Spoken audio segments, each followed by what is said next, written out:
Finn, how are you doing? You're even in the photograph above me head. Do you see it up there? Anyway, you'll be missed sorely.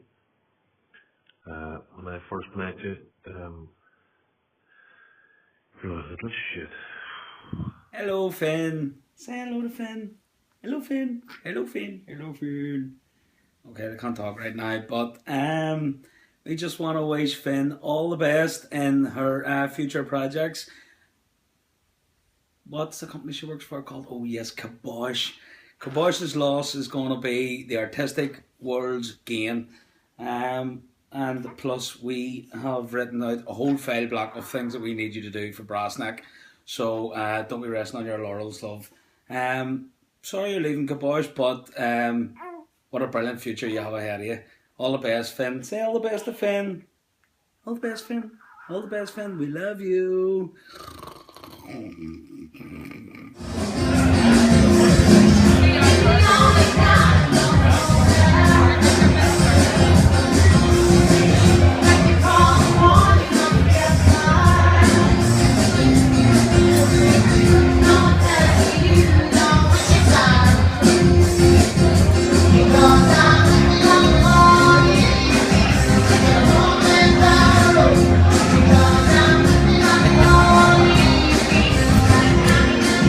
Says anything better than I ever could. Well, I've known Finn for quite a few years, just through working in theatre generally, kind of colleagues, different companies together and all that stuff. But then I was lucky enough to work with Kibosh twice already and about to do a third one, which is wonderful. So I was in Inventors at the Balmoral show, which is brill, and lovely to work with Finn on that. And then Grazia Italia for the Giro d'Italia and the Cathedral Quarter Festival.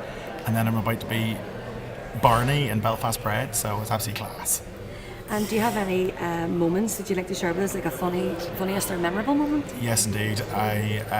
Funny moment was actually not on a Kibosh show, but when working with her on Replay's Closer, which Finn wrote the script for, which is absolutely fantastic show for children with profound and multiple learning difficulties, and we toured all around special schools with it.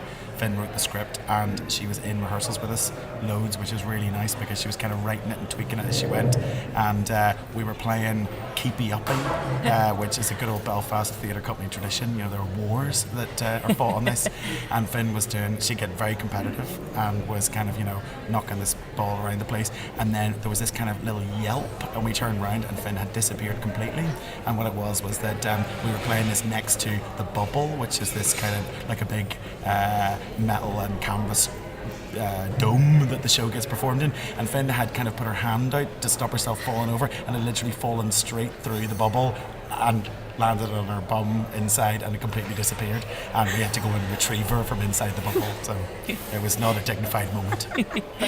And how do you think Finn will change the world as she's now a freelance artist? Well, I think because I did something similar, about just over a year ago, coming from working for a company for a long time, which I loved, but then going out freelance, and Finn, I've always been amazed that she's done so many things outside of Kibosh, considering how demanding on your time and your energy and your thoughts that working for a company is. And so she's done Hostel and Closer with Replay and all manner of other writing projects and creating things. And the fact now she's going to be able to be completely freelance, and she's just going to run rampant rampage over the art scene, and everyone should be delighted that she's going to be free to do all the lovely things she wants to do. So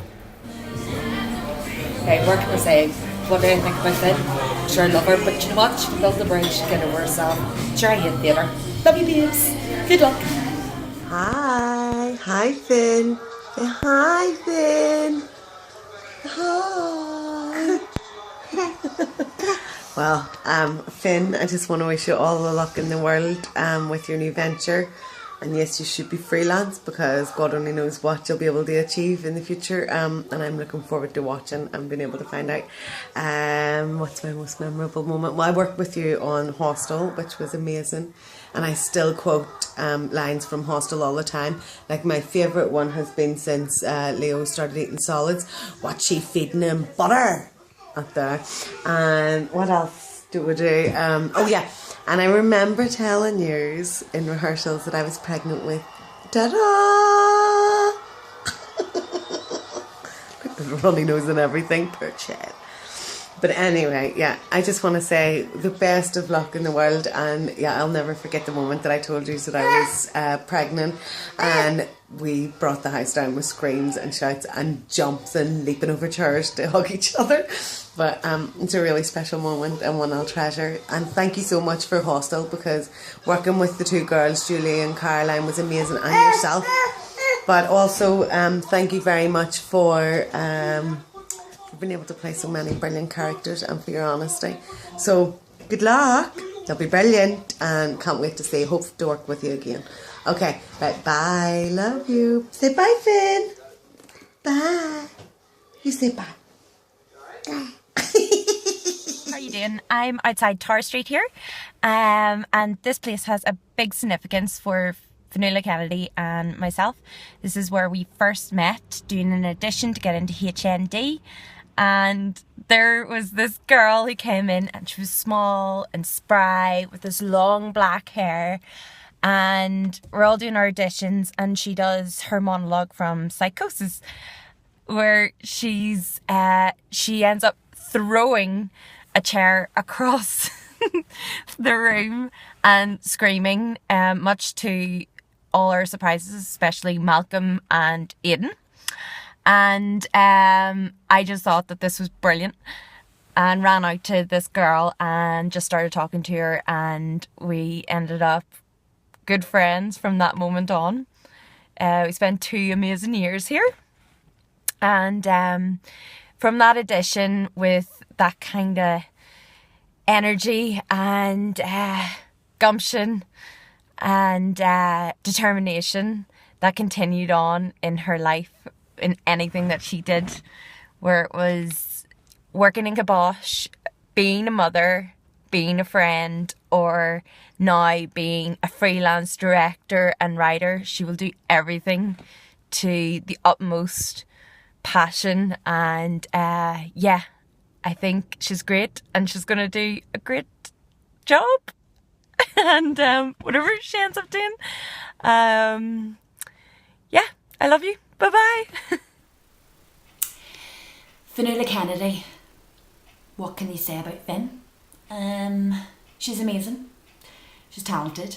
She's beautiful. She's passionate. She's clever. She's funny. I don't know why I'm friends with her, actually. Makes me feel really bad about myself. I first met Finn when I was working for Kibosh, or Kibosh, as I like to call them, on Hostel, which was a fantastic experience. Finn is a very gifted writer and a very gifted director. She uses this quite a lot in her directing skills. And my hope for Finn in the future is she gets to use this a lot more when directing other shows, and that she writes loads of brilliant plays and just does what makes her happy. So good luck, Finn. Kibosh's loss is the world's gain.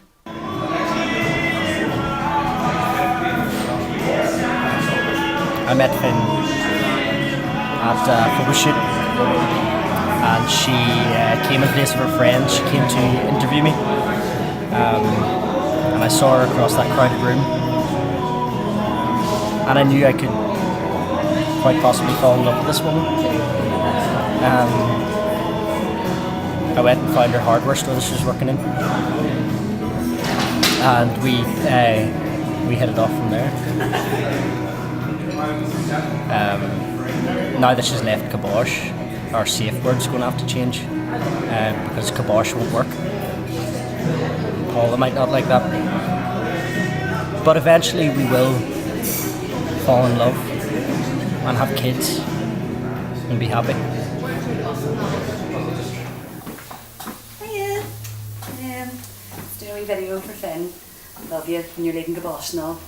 I first met Finn in 2007 during Henry and Harriet, when she was in a high-vis vest walking audience members to different shops gig. And then I had the lovely opportunity of working in Hostel. I remember when Finn first told me she was going to start writing a play, and I just thought, brilliant, get on it and put us all in it, delighted with ourselves. And I'll never forget the moment when we sold out the Baby Grand and just standing looking at her face with a ticket in her hand, going, I can't believe we're here. Still stays with me. It's one of the best moments I've ever shared with her. First and memorable moment. I have had a lot with Finn, as people probably know that, and it always involves BX, gin, and a lot of sin. So I don't think I'll tell any of those stories.